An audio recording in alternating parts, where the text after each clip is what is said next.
Welcome back to the Changing Earth podcast with author Sarah F. Hathaway and co-host Chen Gibson. Blending survival, fiction, and fact to bring you entertaining education that will help you dream, survive, and thrive. And now, here's your host, Sarah F. Hathaway and Chen Gibson. Hello, and welcome back to the Changing Earth podcast. This is episode number 456. And if you didn't notice today, we are launching right into the show because I am not saying, hey, Chen, what's up? I am welcoming Rick Austin to the show. How you doing today, Rick? I'm doing good. I feel special. Yeah. We're just having ourselves a live finale here with Rick because you got into the CERT program. This is something that I heard of years ago. I mean, gosh, it has to be like 5-6 years now that I heard about the CERT program for the first time and was like, wow, that'd be really cool. And then learned like it really wasn't happening in California. And I knew about it from a gentleman, James Hart, that I used to interview. And he had a crew out here in Texas that was going, putting these CERT teams together. So you have already started doing this, and I am so proud because one of the biggest things that I think is lacking, especially in the preparedness community, so many people want to just hole up to themselves. Mm-hmm. And it takes a village, right? It takes a village to do everything. The minute you have a major medical emergency... You sound emergency, like Hillary. Yeah, oh no, don't say that. That's just a bad omen. No, but the minute you do that, like the minute you have your first medical emergency, you're going to realize like, man, I wish I had this, and this as part of my community. Yeah. When it happened to Brock with his kidney stones, it was like, holy crumb. You need your community.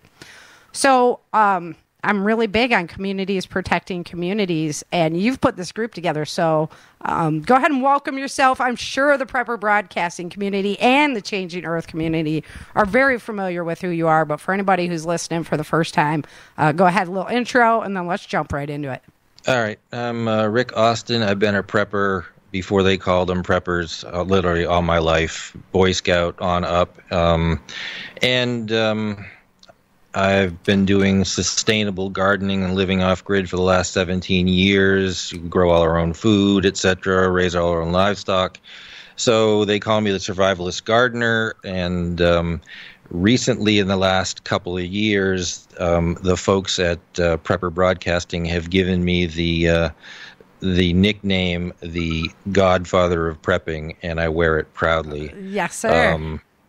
So, yeah, and my wife and I, Survivor Jane, put on a prepper camp every year, and this is our 11th year, biggest event yet. We are the #1 preparedness, off-grid living, homesteading event in the country, 11 years running, and bigger than anything anywhere. And we get people coming from all over the United States to the Appalachian Mountains where we hold it. For the 3 days, 64 classes a day, 3 days of the event, one charge for everything, no extra charges, no upcharges, no extra charges for classes, no materials fees, none of that stuff. So one price for everything. And we have I think, the premier professionals teaching each class in their subject knowledge area. So, yes, sir. We teach people everything from how to make soap to, home, and we even have classes that are more geared toward what I think we're heading toward. So we've got a lot of classes that are really civil unrest oriented and potentially military threat on our soil oriented. So we've got one guy who's teaching guerrilla warfare, which may sound kind of crazy, but this guy actually teaches guerrilla warfare in foreign countries. So it's pretty cool to know how to do it. And there's a book, an old book out called War of the Flea. And it's really how you fight a much stronger force, and it's kind of hit and run until the enemy just concedes and gives up. So if anybody remembers the movie Red Dawn, that's what it is. That's what it's about. Oh, that's old school. You're going back there. Well, there's a newer Red Dawn, but you know what? Yeah, exactly. So we teach everything from just general homesteading skills, growing your own food sustainably and livestock, to all kinds of different stuff, and putting solar panels in your house, etc. So it's a great thing, and I'm really happy with all the classes that we got this year. We try to have about 20 new classes every single year with new instructors, just to keep things fresh for people that come year after year. And we've got a really good lineup this year. Well, I am absolutely honored to be a part of that lineup. Yep. I've been able to take the anti-kidnapping and anti-sexual assault, my self-defense classes, and teach some classes around here locally. And hopefully I'll have the ways and means to do that a little bit more nationally, given that the problem seems to have grown exponentially again. Well, we had a little change of presidencies, so Trump was doing such a good job of knocking back the human trafficking, but 100,000 missing kids at the border, So, it's big problem. It's pretty sick. Big problem. So I am tickled silly to be a part of Prepper Camp. I'm very honored, but also honored that you kind of encouraged me, hey, what do you got new this year, Sarah? And I was like, well, I've always wanted to do this class. And you were like, yeah, do that class. It's really forced me out of my comfort zone into exactly where I wanted to be, So, which is great. Yeah, which exactly. Is great. Exactly. Yeah, I have people come up to me all the time saying, I'd really like to do this. I know you probably won't like the idea, but case in point, the guy that played the national anthem each morning, who was in the military, and he played for the Arlington National Cemetery, and he just approached me in the middle of the year and just said, I just feel called to do it. He said, if you don't want to do it, that's fine. That's okay. I'm not going to be offended or whatever. And I said, I think that's a pretty cool idea. Let's figure out how to schedule it so we could do it like 5 minutes before the first class starts. And it was absolutely amazing, because I'm back and I'm watching the usual, people talking before the classes, and they're discussing what they're going to go see, and it's just all kinds of hubbub and everything else. And the second he started playing the national anthem, everyone turned toward the flag and put their heart over a hand over their heart. And Jane's got pictures from up above, and you can see literally every person in the event, basically a mile long, all facing toward the flag, and this guy playing, and it was just just amazing. Everything just time silence stopped. Yeah, the silence is just deafening. It goes from like the hum to just poof, nothing. Like you can hear the pin drop. Yep. It was really cool. Great addition, for sure. For sure. So guys, if you don't have your Prepper Camp tickets, you're crazy. You need to get out there. You need to come see us. It's a wonderful event, and just great people all across the board, from everybody who helps out to the wonderful individuals who run it, to everybody who's teaching there, and just there to talk and share. And you learn as much just from, there's such a breadth of people there from every walk of life. So you learn just as much from them as you do from everybody else, because everybody's there and sharing stories, and it's so open and welcoming. It's really a very special event that it's a very good tone that you set, and a very good culture you created.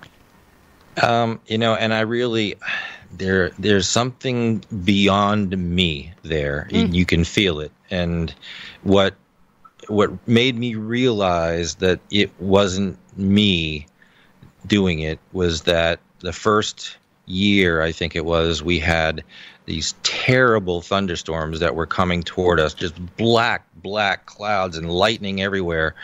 And we watched as the clouds literally parted around the event and then continued on. And I told Jane, I think we're doing something right. Yeah. Yeah, I don't disagree. I don't disagree. Yeah, and then first year I was there, those clouds didn't part though. I got flooded. I was floating. So anyway. But you got a chance to see, the patriotism and the type of person that comes in action, because everyone was there to take care of you. It wasn't like, oh, you're an idiot for getting wet, take care of yourself. Oh, well, figure so it what, out. you die of pneumonia. Yeah, no, for sure. So, and just the way the family, too, the boys all rallied. Everybody just comes together to turn the bad into a good situation and just laugh and giggle so it was great. Everything, right? The hand of the Lord working all the time through us if we will just quiet our minds and listen. Yep, absolutely. All right, so let's get into the CERT stuff. CERT, Community Emergency before Readiness. I stop, let me say preppercamp.com. Oh, so I say preppercamp.com like every week if they can't find it at this point. Like, they need to figure it out. We talk about it every day at the start of the show, and that's why if you're in my audience and you've been thinking about going, you don't have your tickets yet. Well, let me just provide a hand smack for you, because get her done. Preppercamp.com. They're $20 off right now, so they'll be $20 more in like 15 days. I know, we're getting close. It's like Christmas. I love the end of September even more than like Christmas time. This is the family reunion you want to go to. So, fun. All right, you were asking me a question here. Yes, so let's rip it up about the community emergency response team. And what I love the most was when you said, this was just a bunch of country people who hardly knew each other, and now we're working together as a unit. That is special. That is hard to do. I've tried to set up groups before. Honestly, I never really went for the CERT stuff because I was a little leery of having any kind of government oversight. But, when it comes down to it, we are the government. And if we don't stand and make a difference, then nobody is. Let's hold that thought, because there's some really good, let me put it this way. The guy who was doing our training said there are 3 human beings total that manage the CERT program. Now, CERT is CERT, stands for Community Emergency Response Team, under FEMA. There's only 3 people. And so basically what they do is they create materials, training materials and stuff and vests and shirts and that sort of stuff, and then they distribute them. So they really don't keep track of people and names, and because that was something I was concerned about too, is I don't want to I don't really want my name on another list that the government has. Right. And there's ways around that, but I'm getting ahead of myself here too. Okay, sorry. So I just jumped right into it. Just to give you why and how this all happened, I was just like every other guy out there, and in particular probably even more because of who Jane and I are, and we don't really want people in the local community knowing that we grow our own food and that we are who we are, on an international basis, because I don't need 2,000 people showing up at my doorstep when the shit hits the fan. Right.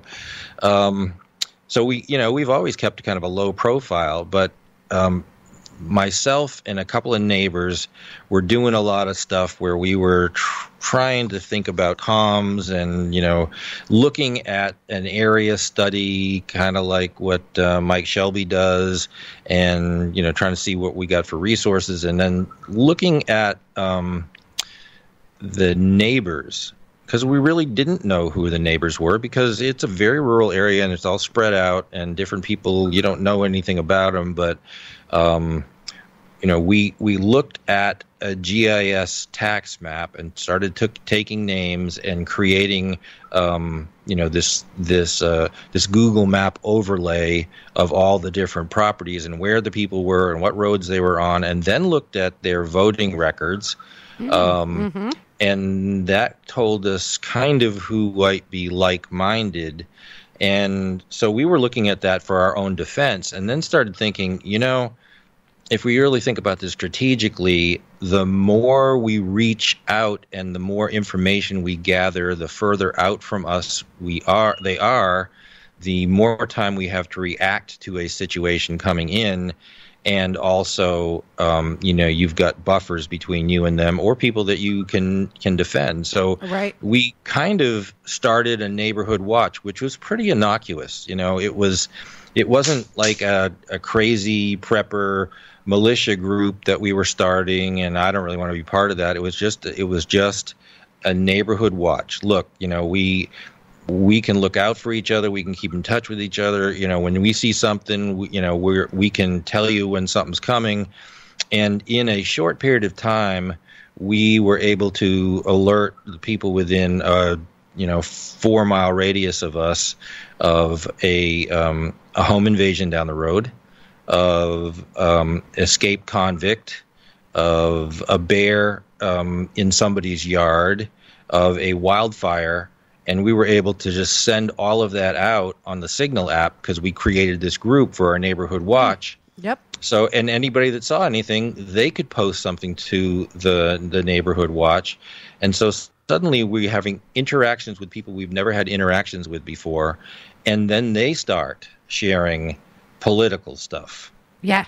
Because we're all like-minded. Wait, before you go further. So this is just an idea of the neighborhood watch. So you just approached their house, or how did you approach them to suggest, like, hey, we're going to put together this app and everybody's going to sign up to it. We're going to have this neighborhood. How did that happen? I would contact people on the street, like if I was leaving or something like that. And there were people that I knew, because there were farms around, and we had in the past kind of said, hey, there's a coyote heading your way, or a pack of coyotes heading your way. You got livestock, we got livestock.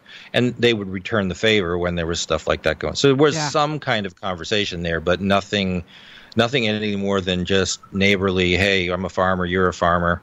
If you hear some shots, I'm not going to shoot in your direction, but there's a reason for it. Right. So, there was that kind of thing. And so we moved from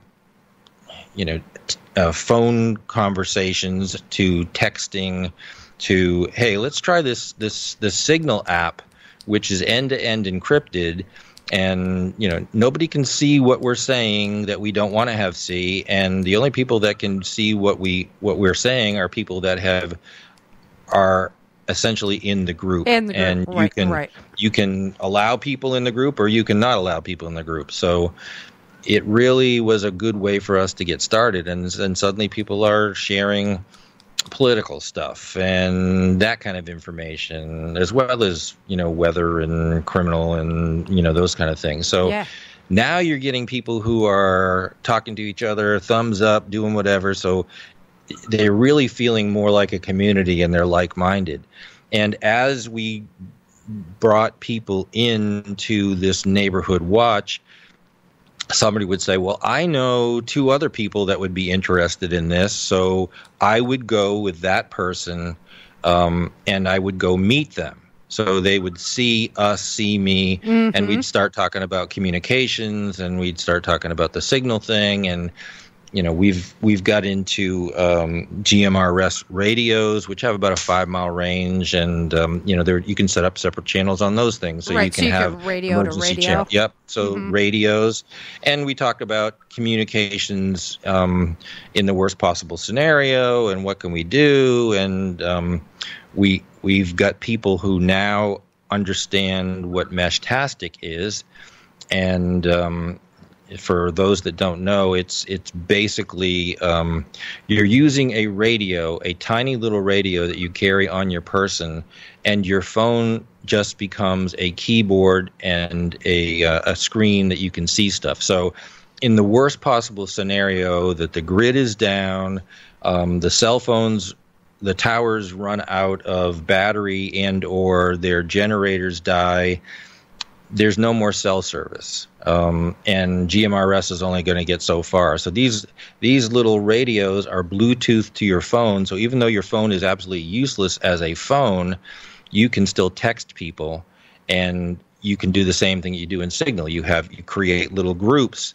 So your neighborhood watch group Yeah. has a signal as a Meshtastic group, and also there's a feature on it where it's kind of an ATAC military feature, but you can see the location of every one of your people in your group, and you can see them as they move in real time. Oh. So it's really cool because you're looking at a Google Earth type map, and you're seeing the location of your people. So for us, it's great because when you're on the farm and you're in 55 acres and something happens, it's like Rick's not responding. Yeah, where is he? Mm-hmm. You can basically see on the map where I am because I got that radio on me all the time. And but then even beyond that, if you had any kind of defensive situation, you knew exactly who you had where. Exactly. Yep. That's exactly. Awesome. And awesome. Also, one of the great things about this is every single little radio is also a repeater.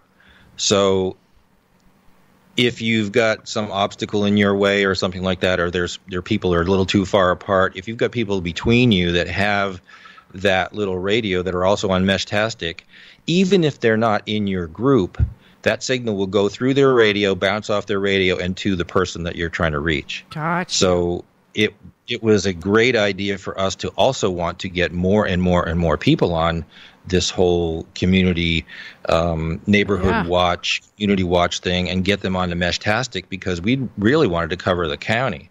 So I had a conversation with one of the. Well, just for 1 second, how can other people tap into your network though, so then they could see where your people were? They can't unless we invite them. Okay. So you're going to invite the people that you want to. They can all have their own little groups, and we can still be using and bouncing off their repeaters because that message will go through their repeater, but they will never be able to see it because it's encrypted. So only the people that are allowed, that are part of your group, will see it. So if somebody is in town 20 miles away and there's a bunch of people that are on Meshtastic between that aren't necessarily in our group, we can still communicate with them. Okay. Yeah, that's way better than just using a shortwave radio. You'd be able to hear everybody. S2 Underground has a really good video on Meshtastic and ATAC. So that's on YouTube. But check that out because that'll kind of give you the whole overview of what it is. But that's kind of the end of the world as we know it, communications. So as long as you've got some little solar panel that can recharge your phone. That was going to be my next question. Yeah. Recharge your phone and recharge the little radio. It doesn't require a lot of juice at all. So it's I've been actively involved with some political stuff, and one of the mayors in our county got a bunch of little towns, and he's like-minded, and we were talking about what happens if, and looking at really what's going on on the nation and the world and the border crisis and the imminent threats, and there's over 30,000 Chinese nationals of military age that have come across the southern border, all wearing the same clothing, all having the same kit, all wearing the same backpacks. Understand that the Chinese Communist Party does not allow people to leave their country without permission. Yeah, so they have their permission. They're coming into the country, and they are creating a lot of cells. Now that's 30,000 of them. Think about 9/11. That was 19 guys that brought the United States to its knees for weeks. What kind of havoc could these guys wreak? And I think we're seeing some of it now. I think we're seeing some hacks going on and some things going down. And I think they're doing a lot of testing right now.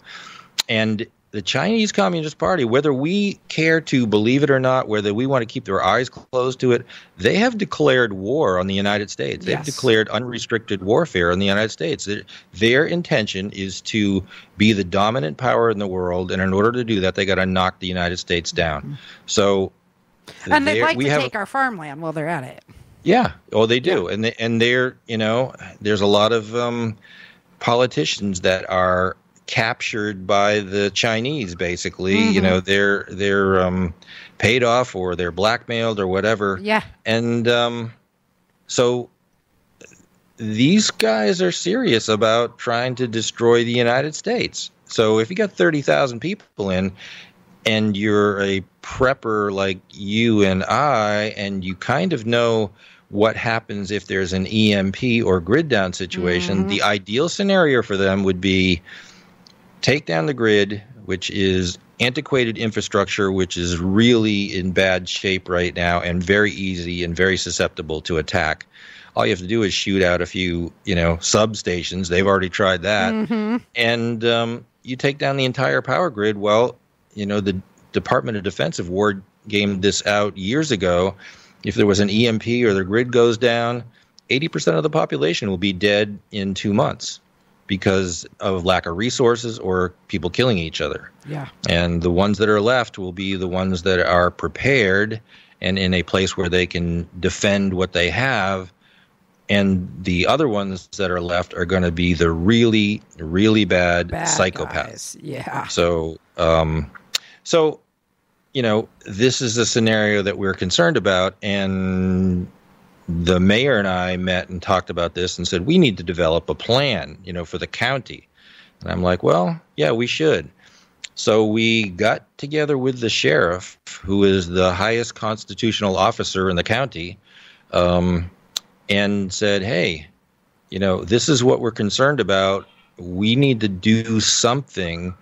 And he's like totally all over it. And, he's got, at any one time, he's got 7 deputies that have to cover 600 square miles. Oh. And it's not 600 flat square miles. It's 600 mountainous square miles. You got to go up and down hills and around corners and around hills and craggly stuff. And, so he's like, if something like this happens, we need the citizens, because there's no way we're going to be able to handle it. Yeah. So, and I'm sure they have families too and stuff. That's always the big question. Yep. Are you going to leave your family to protect your community, or stay with your family?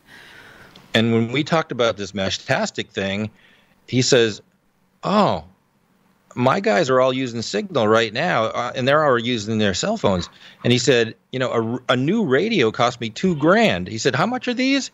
I said, $65. Huh. He's like, $65? And yeah, we could put one on the tower that you're using now, that kind of sends out the broadcast signal.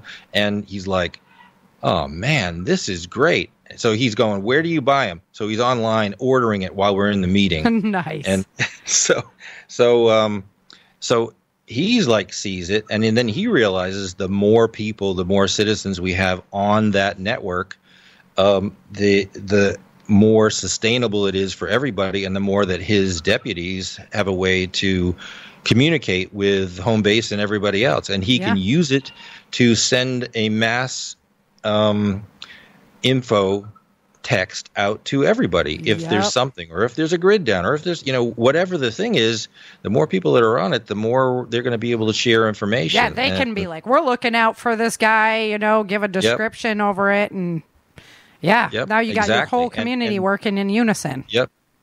Oh, and the sheriff already does that to people who are subscribed to a text thing. So, that would be, so he's like, he's getting it. He totally gets it. And plus, he confessed that he listened to a lot of prepper podcasts. So it's like, okay, this guy's got it. Yeah, he's in the know. So it was most of them contrary to what I expected, where most sheriffs are like, I don't want you guys running around doing stuff. Hey, wait a minute. I want to hold my power. Yeah. So love that. He really is, community oriented. So it was, so that was good. So we have actually expanded this way beyond our own neighborhood, and we have expanded it with the sheriff into other neighborhoods, into different precincts, like voting precincts within the county. We've got, 17 precincts or something like that. So we're really expanding it out all over the place, and he's bringing in people, and we're bringing in people, and the people that we brought in are bringing in people. So we had a meeting actually on So we've been talking about doing this community emergency response team, the CERT thing, and should something happen, should we have a 1 second after scenario, and should, the huge city of Charlotte head our way because they're heading for the hills because, there's total civil unrest and it's a totally unsafe place to be. We need to stop them before they get here. Mm-hmm. And, there's a way to do that. Or even if we don't have that kind of scenario and people want to feel a little less like this is like, I can't handle this sort of thing, just a hurricane. Just any of your natural something disasters. Whipping through. Yeah, an ice storm, power outage for 3 days, and there's been plenty of that going on in Texas too. Absolutely. So it's those kind of things where you can help, and you can be like a first responder before the first responder gets there. You help until the professional help gets there. So all kinds of stuff like that. And it's good too, because the individual people go, I'm going to protect my family and my loved ones first and foremost. But if I'm part of this thing, this is a way for me to protect my family. Right. And I can give back too. So it's a win-win for everybody. And well, that's what I always tell everyone, like, okay, so you're a family of 4. Like mom and dad are protecting and growing food and doing all this stuff. It's impossible. Right. It's impossible to do that way. Even a military unit is typically 13 people. You've got to have that group. And so I like the CERT aspect of it, because people that maybe aren't as on board, they're not thinking like, oh, I'm joining a militia or something. Right. But they understand the relevance of there's natural disasters, there's things that could befall our community, and this is our team that's prepared to handle that I can call on if needs be. Right. So I love how it kind of bridges that gap. I'm all about bridging the gap. There's so many people waking up right now. It's amazing. We're in a fantastic time. Jesus saved Trump. Yep. And just the awakening that's been happening since that incident. Right. Oh my gosh, if the good Lord doesn't know exactly what he's doing. So right now we've got to really be prepared to bridge that gap and welcome a bunch of new people into the understanding so we can have these prepared communities. And there's all kinds of learning experiences from a preparedness standpoint that you can get by being part of it, because you can, a CERT group can volunteer. Now, fire departments have to have ongoing training. Police departments have to have ongoing training. Hospitals have to have mass casualty exercises every year by law. Yeah. So you volunteer to be a victim, and you get to learn while people are working on you, hey, this is what this guy is, and, and here's how we do the triage stuff, and we would pack this wound. I mean, you're doing it firsthand. You're watching it firsthand, so that you can learn how to do it on your own loved ones if you ever need to. So we're getting more integrated into the other aspects of the community, like the hospital, the fire departments. Yeah. So, and the police forces and that kind of stuff. So it's like, oh, these guys are good guys, and we can rely on them if we need something. So it's not a us versus them thing, or they look at us suspiciously. It's really all in the way that we've approached this thing and taken it step by step by step, so that we are helping them and they see us not as a threat, but as a help to them. And ultimately, we're creating this group of people that can stand strong against whatever might come, whether that be natural or man-made, because it's going to protect their families and their neighborhoods. So, well, also too, there's always been the question of like, okay, so if something did happen and say it was a societal unrest, would the police force, would the military turn against the American citizens, right? And when you really set up a partnership like that, the chances of that happening are going to go down significantly, because you already have a pre-existing relationship. Exactly. That's And we are in with and under the auspices of the highest constitutional officer in the county. So, it's his duty to protect everybody and to follow the Constitution, and to make sure that everybody else follows the Constitution in the county. So he is the highest authority in the county, higher than the board, that than the guys that basically run the county.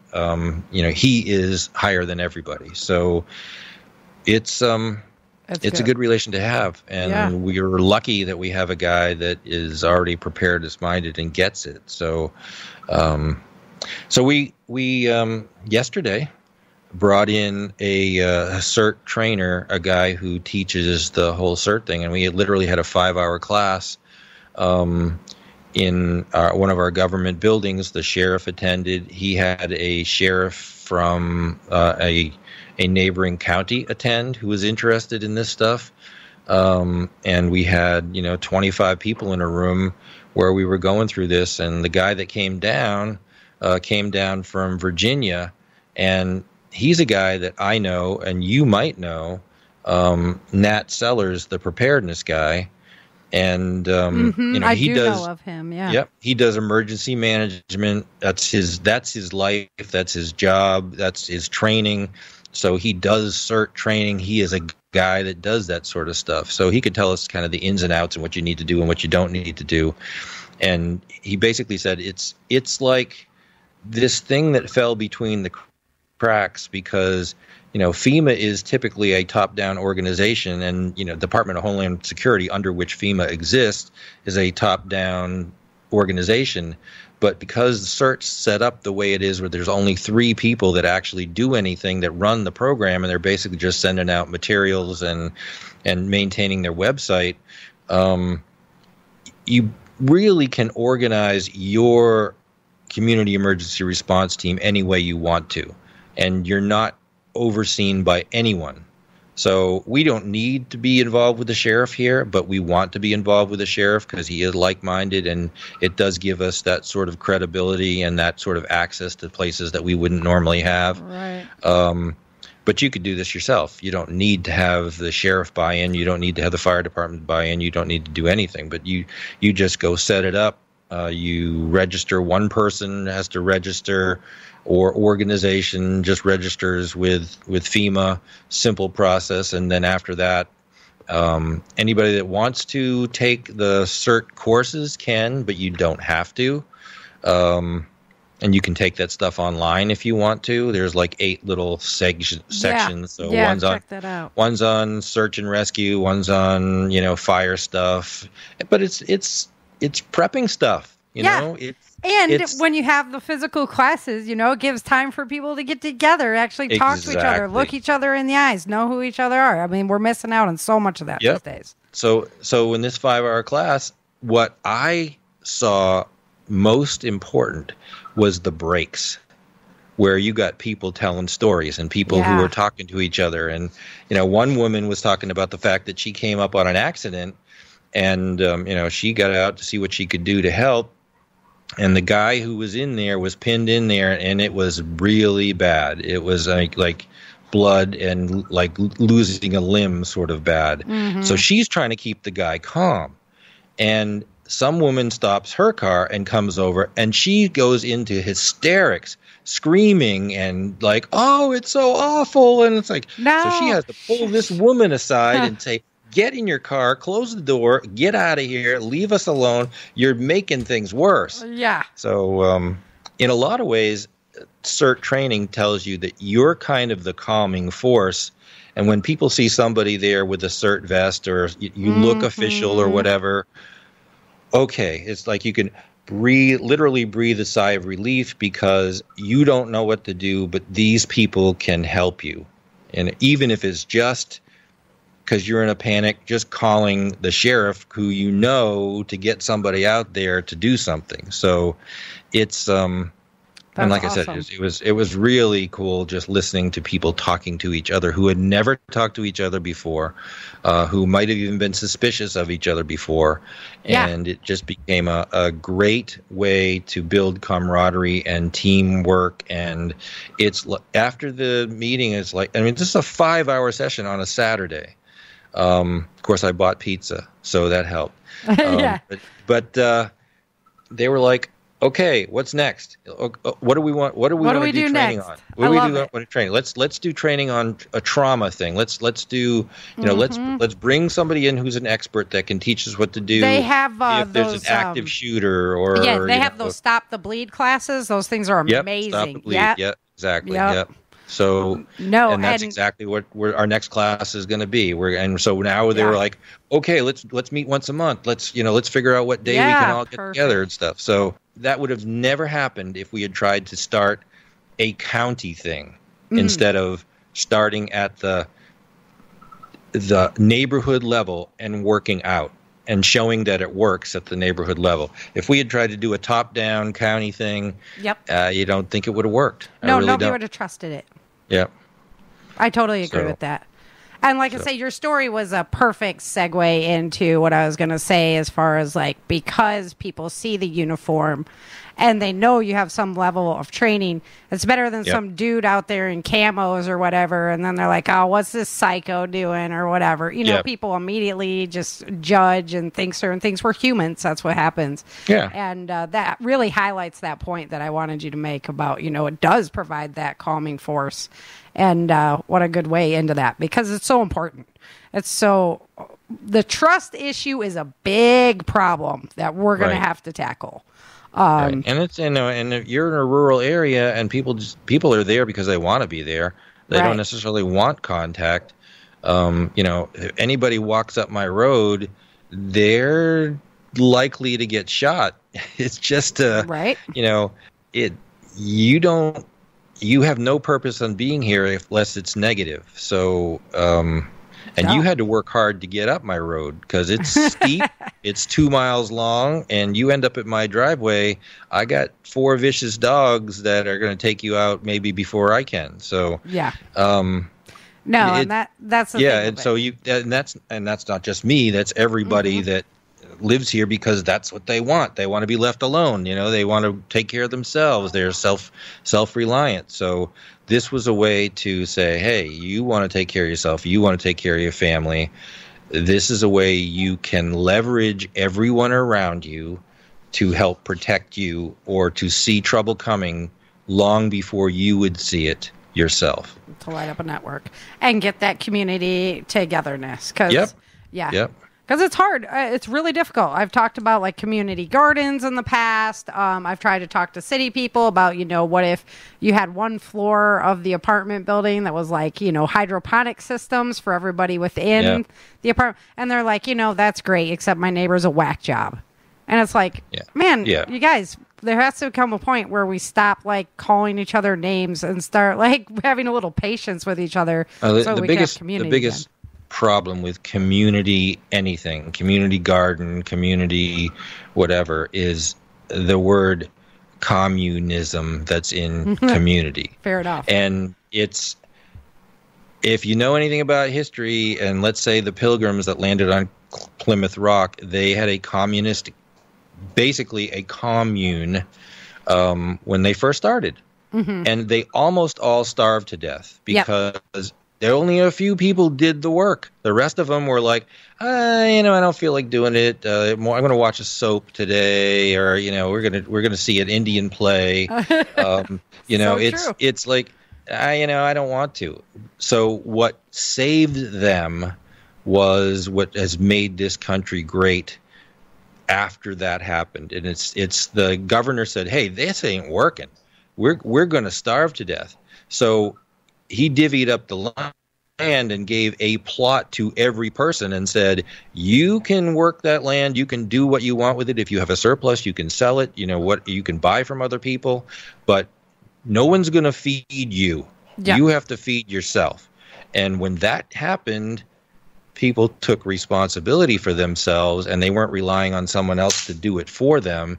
So, that's really what happened, and that was the perfect example of the difference between capitalism and communism. That far back in the 1600s. That makes a lot of sense. It does. Yep. There's so many stories about, the school teacher that gave out all, B's or whatever. Well, the people that were getting A's quit trying hard because they were going to get a B anyway. And the people that were, not doing well did even worse because they were going to get a B anyway. So what did they care? And you have to have a real reward, not just a participation award. So really cool.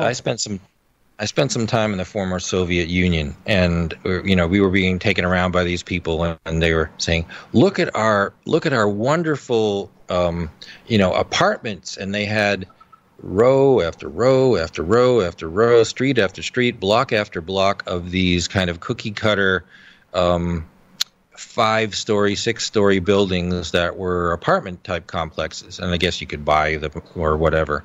And I'm looking at them while we were driving down, and I said, "These things are pieces of crap. They're falling down. The concrete's falling off." And they were so proud of them. They were only 5 years old. They looked like they were 30, 40, 50 years old. Yeah. It's because nobody cared, because it was a communist thing. It didn't matter if they did a good job. They had no pride in workmanship. It didn't make any difference. I'm not going to work any harder than the next guy. So, you get crappy quality stuff. And that was an eye-opener to me, too. Like, wow, how did this happen? They're 5 years old, and they're so proud of them. These are crap buildings. Such a dance. The American pride, the American exceptionalism, but yet the humbleness. Just a constant dance that has to be constantly maintained throughout history. You can't go overboard with your pride. That's not a good thing either, But it has made us exceptional as far as you can achieve what you want to, and that's why people still want to come here. They just don't see it in other places. Well, some of the people, that's why they want to come here. Now, there's a lot of them that are looking for the communistic handout. Yeah. Exactly. And then they're like, "Oh, these sandwiches aren't good enough." Well, why don't you, figure out how to make it work? You could have done that. And a lot of those places are beautiful. They're coming from these tropic areas and stuff. I mean, some of them not so much. I don't blame you. Haiti, areas like that. But, a lot of them, those are great countries you're leaving behind to do what, So, absolutely. Well, Rick, that was bomb. That was exactly the talk that I think I've been looking for on my show for a while, because I've been trying to give all the listeners a game plan for how they can roll out and really start making a difference in their community without having the real ticket on how to do that. This is a nationwide program. Anybody can get involved. Like you said, you can involve your law enforcement if they're great people. You don't have to if they're not on board. So this is truly something that you can do. And like I say, I think if it bridges those gaps, so people are like, well, I don't want to be a prepper. I don't want to be one of those quote unquote crazy whack jobs or whatever. This really bridges the gap. And like I opened up with, I was like, government program, I don't trust anything these days. So but when you start, like you say, taking responsibility for your own land, right? Then you realize that government is owned by us. It has to be managed by us. So we better get off our dinkies and do something about it. Right. Right. Well, I'm going to go. The whole CERT thing, there's so much valuable info that you can get for free, that's just great. I mean, all for free because we're paying for it. It's exactly. Right. Yeah. And it is great info. I've looked into it before. They got the uniforms, you get the hats, vests, shirts, everything. So it's definitely a great program. All right, well, I've got to jump into my Changing Earth news. Why don't, it's been, like I say, I've been looking. That's why I was like, we're throwing the one more week of not reading the Vergis chapter. I promise everybody we'll get back to it next week. But this was so important to me to know how you guys brought it up from the ground and really made it grow. I'm super impressed. So I appreciate your time big time. Yeah, well, glad to do it. We need to have more people save themselves because we got to do something. Right, and once we're ready to save ourselves, then we can actually begin helping each other. Like our communities can reach out to one another and be able to assist in those times. So, great stuff. It's like I said, in that meeting yesterday, I can't really control what goes on in Washington, D.C., but I can control what happens in my backyard and my neighborhood and my county. So that's where we start. Amen. Amen. Well, give Jane a big hug for me. Will do. Thank you for coming on the show. Everybody, you can meet Rick. Come out, say hi, preppercamp.com. Get there. You will not regret it. You will not regret it. All right, Rick. Thank you. Take care. All right, have a good night. All right, bye. You too. Bye. All right, let's go ahead and jump into some Changing Earth news. Dream. Survive. Thrive. This is Changing Earth News. All right, guys. Today is July. What is today? 21st. Holy smokes. It is just flying by. July 21st, 2024. Happy to have you guys with us. I was like, I haven't even looked at the chat all night long. We've been just having a blast. So hopefully you guys got as much great information out of that as I did. Definitely going to be deploying some of those things in my area and seeing what we can do to get our community here a little bit more prepared. So let's go ahead and jump into it today. We've been having lots of solar activity all week. It's minimal though, hasn't been anything like huge. So minimal solar activity, M-class flares, that kind of thing. But man, it has really upticked our volcanic activity on the earth, as well as some really big earthquakes going on. So we are on solar flare watch this week. Got some big monsters on there, going to be earth facing. So definitely tune in, check that out in the morning. Also, my guy Ben over at Suspicious Observers, he is trying to get enough money together to put a documentary out regarding the what's going on with our polar caps and the solar activity and the magnetic shielding. So if you guys have a little bit extra, you want to go over there and help him make that dream a reality, that would be great. You can head on over to Suspicious Observers. And if you just watch the YouTube channel, you're going to find out all the information there. Okay, on July 15th, 2024, there was 373 earthquakes that were 2.0 or bigger, the biggest of which was a 5.8 in the South Pacific Ocean near Samoa. There was a 3.4 earthquake in Sheridan, Illinois. I'm always just watching that area because it is around the New Madrid fault line. I've seen a lot of things that are making me uneasy kind of this week.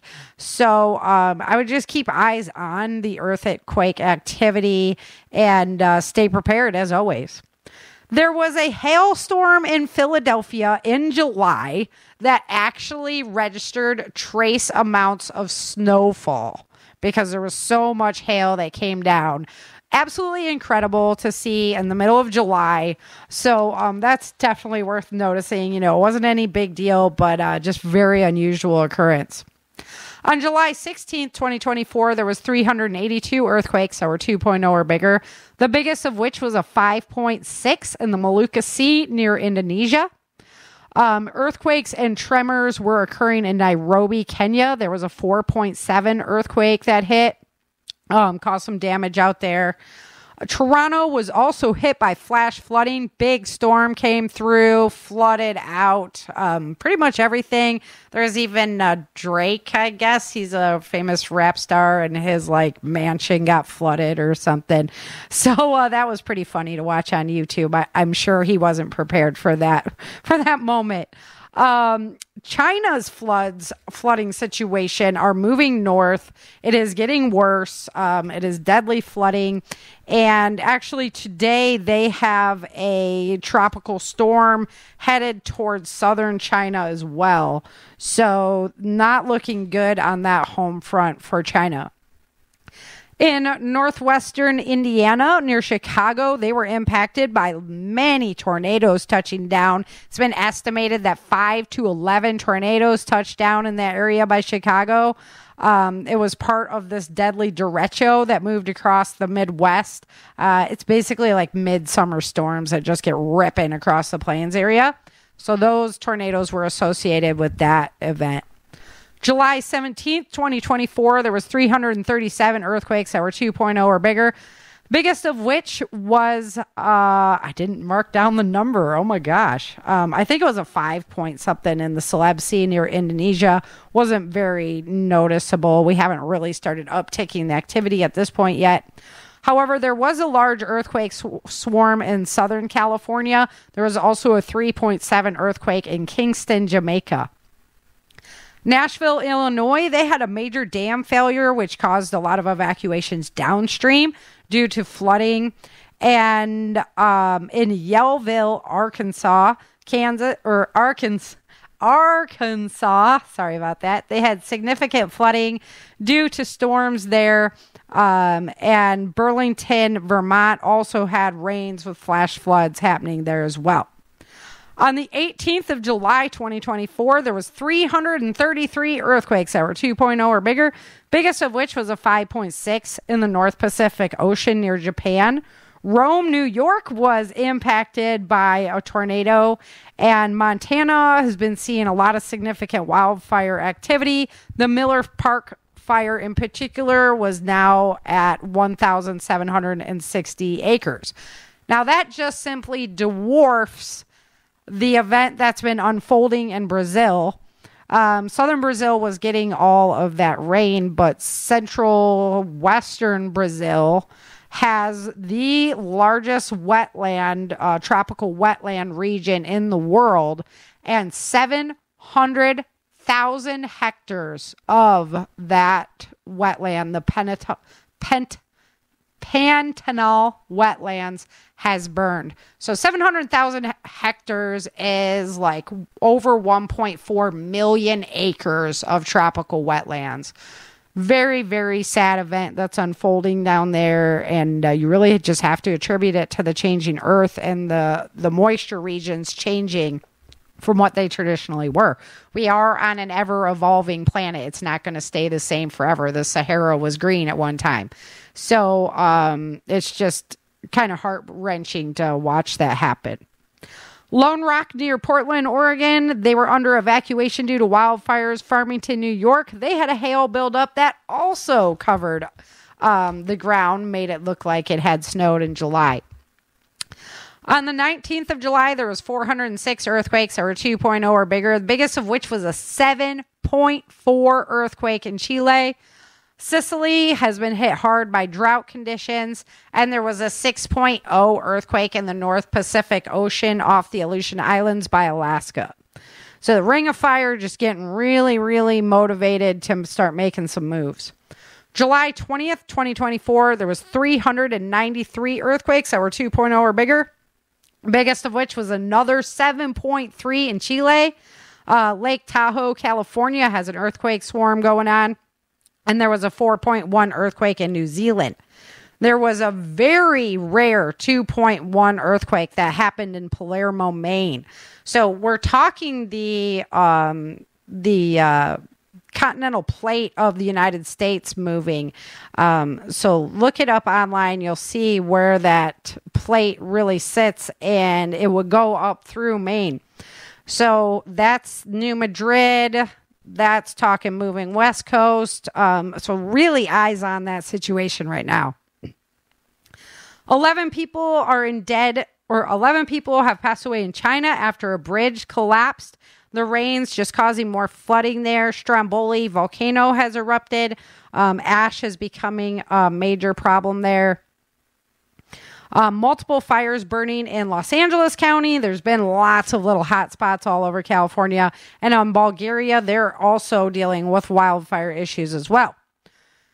Today, July 21st, 2024, there was 390 earthquakes that were 2.0 or bigger, biggest of which was a great big 6.2 deep earthquake in Guatemala. Luckily, a lot of these big earthquakes have been deep earthquakes, but eventually that stuff's going to rattle to the surface. So we're just keeping eyes on. Hasn't been like really, really damaging though because of the depth of these earthquakes. There was a 5.3 earthquake in Hokkaido, Japan, and more flash flooding impacting Ruidoso, New Mexico. So that place has not been able to get a break. They had really big wildfires there. And then once the monsoonal rains came in, now they've just been getting flooded ever since. Tropical storm Karina, or Gami, it is impacting the Philippines today. Also, there's a tropical storm Paparoon that we discussed last week that was moving in the Vietnam area. It has upgraded to a tropical storm and it's set to impact southern China. Iwo Jima, the new Mayan volcano erupts. This is another brand new volcano that'll form a new island out there by Japan. So we're seeing a lot of volcanic activity. Mount Etna is also getting ready to erupt again. There has just been tons of ash coming from Stromboli and Etna into those areas of Italy. So it's been big problems over there as far as those volcanoes are concerned. And they always impact travel as well. You can't fly the planes when these volcanoes are going off. Also on the 21st, we had 87 new wildfires start up in the last 24 hours in British Columbia. So that's a big problem. In Colusa County, California, there is also another rapidly growing fire. 50 structures are threatened, and they're actively evacuating citizens there. As far as our volcanic count goes, there currently are 33 volcanoes erupting. That's up 1 from last week. There's 29 showing minor activity. That's also up 1 from last week. And there are 26 showing unrest. That is down 1 from last week. We added 1 more to the list this week. And since we always talk about that, I wanted to look at a total number. So there's currently 88 volcanoes erupting on planet Earth right now. That is a pretty darn high count. I can tell you, I've been watching these numbers for years, and to see that number steadily sitting at 33, 34 volcanoes erupting, that's really big. Usually it's down below like 28. So just really interesting. But then, you got the one showing minor activity following right behind it. As far as wildfires in the United States of America, we are at a preparedness level of 5, which is our most heightened level possible. We have 10 new large fires. We have 63 large active fires burning right now for a total of 746,000 acres on fire. 5 of those fires are contained at this time. The number 1 state for wildfires, I don't know if Alaska got rain or what, but they went from like 400,000 acres on fire last week. Yeah, 369,000 acres on fire last week to not even being on the list this week. So I don't know if Alaska got rain and boom, it just put out all their wildfires. If that's the case, awesome. That's so awesome. But Oregon actually skyrocketed in their count. So they have their numbers more than doubled. They have 19 fires burning right now. A total of 474,000 acres on fire in Oregon. This is coming from 6 new fires, and none of them are contained. Or there's 6 new to those 19, and none of those fires are contained at this time. In California, they're number 2 on the list. They have 10 fires actively burning for a total of 95,234 acres. They have no new ones, and one of those fires is contained. Montana has also made the list. They have 5 fires burning for a total of 57,120 acres. They have no new fires getting added to that list, but they have one that is contained. And number 4 on our list is Utah, just because we don't usually see them on the list. I wanted to include them. They have 5 fires actively burning. No new ones, but none of these are contained, and it's currently consuming 36,630 acres. All right, guys. Well, that's all I got for you today. Sorry if you've been waiting on the bit to hear Burgess, but like I said, we will play the book part again next week. I just wanted to give Rick as much time as possible to be able to outlay all that cert information to you, because honestly, it's a program I was really interested in the past. And then after seeing the success that they've been having with it and how they rolled that group out, I think it's a great format to follow. And I would highly recommend you start thinking about, getting one together in your community and seeing who you can get on board for that. Alrighty, guys. Well, Chin will hopefully be back with us next week. He's been having a little bit of family problems, so everybody say a prayer for him that he can keep his head on straight during all of these challenging times. And if you'd love to support the show, I would love it if you did. You can head on over to ChangingEarthSeries.com. That's ChangingEarthSeries.com. Become a supporter over there. If you're not into becoming a supporter, head on over to my YouTube channel or just head on over there anyway. I'd really appreciate that. Give the video a like and a thumbs up. I've got some pretty exciting things coming up for what we're going to do for the binge episodes for the audio drama. And we're just about ready to release block 2 for season 4. So good things happening all the time. Keep praying. God bless America. Jesus saved Trump. The man's here for a reason. It's so great to see everybody uniting and waking up. And I really believe this is our moment in history. So please don't let it pass you by. Open up your eyes. Get out there and make a difference where you can. All right, guys. Until next time, remember, dream, survive, thrive. Thank you for joining Sarah and Chen for this episode of the Changing Earth podcast. Don't forget to pick up your copy of Day After Disaster, Without Land, The Walls of Freedom, Battle for the South, Dark Days in Denver, and The Endless Night at www.authorsarahfhathaway.com. If you love the Changing Earth series and podcast, become a supporter while you're there.